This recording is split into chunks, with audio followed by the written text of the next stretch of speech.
Good morning, people. Ryan Williams AFC back with a match preview. Of course, it is Arsenal going to the Hawthorns to take on West Brom. If you're new to the channel, please make sure you smash that like button. Of course, give us a comment and of course share the content. So, Arsenal coming back off back-to-back wins against Chelsea and Brighton, and only West Brom have picked up a point in their last two against Liverpool and absolutely got hammered by Leeds 5-0.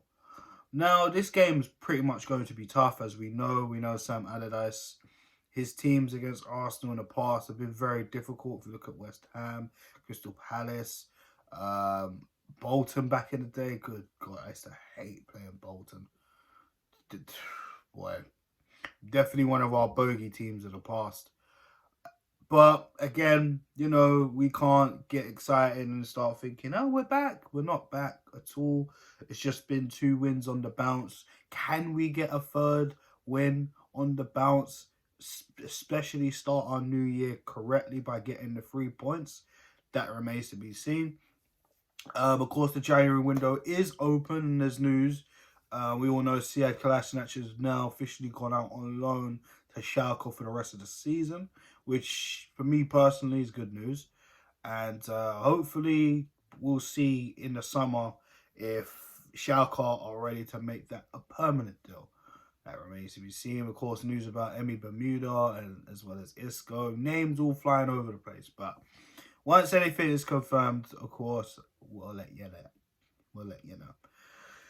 So that's good in terms of that. But at the same time, let's get back onto the pitch in a match preview. I'm just thinking personally, we need to really go for it.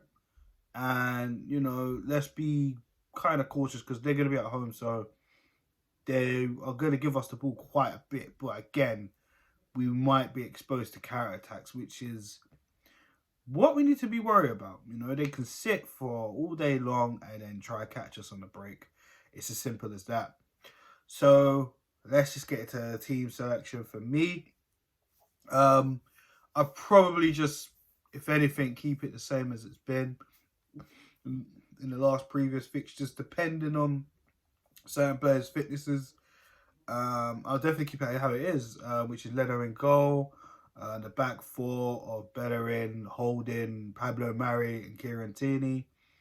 In the midfield, more than likely going to see Granit Xhaka, maybe Danny Ceballos. I mean, El Neni hasn't exactly looked the greatest in the last 2 fixtures. I think the second half, he played decent. The first half, in terms of I'm talking about in Brighton, I think he was awful. He was all over the place in the Brighton game.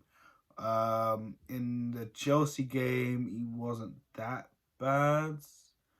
If anything, Xhaka was better out of the 2, which is what I rarely say. But personally, I think maybe starting Ceballos because we're going to need a little bit more creativity in this team. I'll probably start Danny Ceballos and Granit Xhaka for me in that midfield.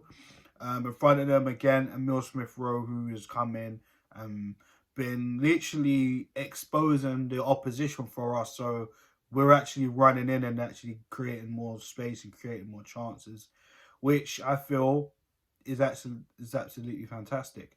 So definitely Emile Smith-Rowe. Now, of course, on the flanks, this is where it's going to get difficult because we know Bukayo Saka has taken a few knocks in the games recently, but, judging by the press conference, Mikel seems to be optimistic that he's going to start, and hopefully we can all be optimistic that Bukayo Saka is going to start. So for me, I'm going to put Bukayo Saka in that team. He is a mainstay player. When you look at that team sheet, along with the goalkeeper, he's definitely the first name on the team sheet. It's as simple as that. On the other side of the flank, now, again, this is going to be difficult because, again, we've seen Martinelli. He's been a breath of fresh air since he's come back from injury. He hasn't played a full 90 as of yet. He has been getting subbed off because, again, we don't really want to just dash him out there and, try re-aggravate his injury, X, Y, and Z. But, I mean, he's so important in terms of the press in terms of trying to shut down the players, in terms of the energy he gives the team and the counter attacks. Listen, the guy is actually sensational. Do you know what I mean? Having him, Saka, and Smith Rowe definitely gives us another dimension, and definitely opens up the opposition a little bit more. But also, we also have the likes of Nicolas Pepe. I'm not sure if Reece Nelson will be about. We do know he has been struggling with injury problems as of late. This is why we haven't really been seeing him fixtured. So for me, I'm gonna start Martinelli. I feel personally, like I said, the first half is where the game could be won, and I think as long as we get the best out of him, Saka and Smith Rowe while they're on the pitch together collectively, we could definitely hurt West Brom. It won't be easy, but these young players have a lot of energy and they inspire the rest of the team. It's as simple as that. And of course, for me, up top, no, it's not going to be Pierre-Emerick Aubameyang because personally, I feel he doesn't really deserve to be in the team right now. I mean, he hasn't really been great. Brighton game, he had a few opportunities, somewhat unlucky, some I felt could have done better. But Alexander Lacazette, again, 3 goals in 3 games. I mean, it doesn't say it all. It says a lot. And again, he allows the youngsters to play around him. He holds up the ball very well, as we've said in the past. And, I mean, he looks like he's found a new lease of life. So far, so good. So, for me, out of the two, if I really have to pick, you have to pick the on-form player. And that's Alexander Lacazette. So, will Mikel Arteta go with that lineup? I don't see why not. He did talk about the young players and how they've inspired the senior players, which he feels it should be the other way around. And he's totally right on that aspect. It should be the other way around. But again, it just shows how much of this team needs to be reshaped. Of course, some of you are thinking, why have I left out Thomas Partey? Because he did not travel. And I think that's very wise because, again, you do not want to rush Partey back. We saw that already happen with certain players that have been rushed back in. And with him, he's been rushed back before. And this is why he's been back on the treatment table. This is why he hasn't been playing since the North London derby where he got dragged off. Or he had to come off, in fact. So, for me, it's going to be a tough game. The likes of Willian and David Luiz are going to be available for selection, which we did kind of talk about in our previous video in the Brighton game. Nicolas Pepe, of course, is going to be an option off the bench, as well as Pierre-Emerick Aubameyang. For me, I'm probably going to go... I'm going to be a little bit positive, and the team's probably going to be a little bit of a positive, so I'm going to go for a 2... Ooh, will they score? Now, this is the difficulty. I think, because this is the thing with Arsenal, we haven't gone down and come back on 1 in such a while. I try to think. I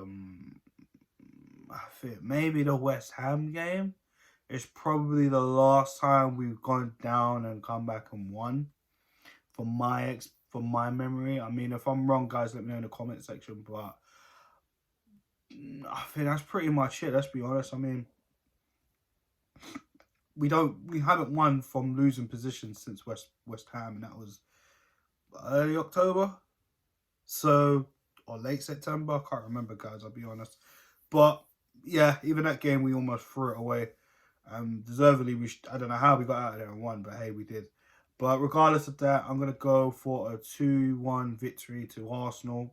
I believe we can score goals if we can break them down properly. I think West Brom will eventually open up because, Big Sam, he's not going to try and sit the whole game out and not try and take it to us. Because, again, like I said, his record against Arsenal is actually very, very good. And, of course, you want to try and frustrate us. We've been frustrated majority of this season. Barring when Emil Smith-Rowe, Saka and the likes of Martinelli all linked up and joined in. Before that, we were creating nothing. Teams knew to sit back, make us come out and come onto them a lot more while they just take and counter-attack. It's as simple as that. That was the way to beat Arsenal majority of the time. in 2020.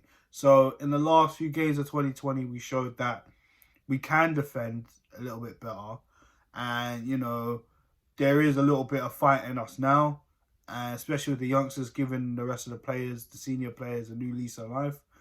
I mean, they're doing their thing, man. The youngsters are doing their thing. They're leading by example, which is a shame because they're the youngsters. But at the same time, if we got no fight, then there's no hunger, there's no desire throughout the whole rest of the team. It's as simple as that. So yeah, that's me for 2-1. And let me know your thoughts on my team selection, the scoreline, and what would you do differently.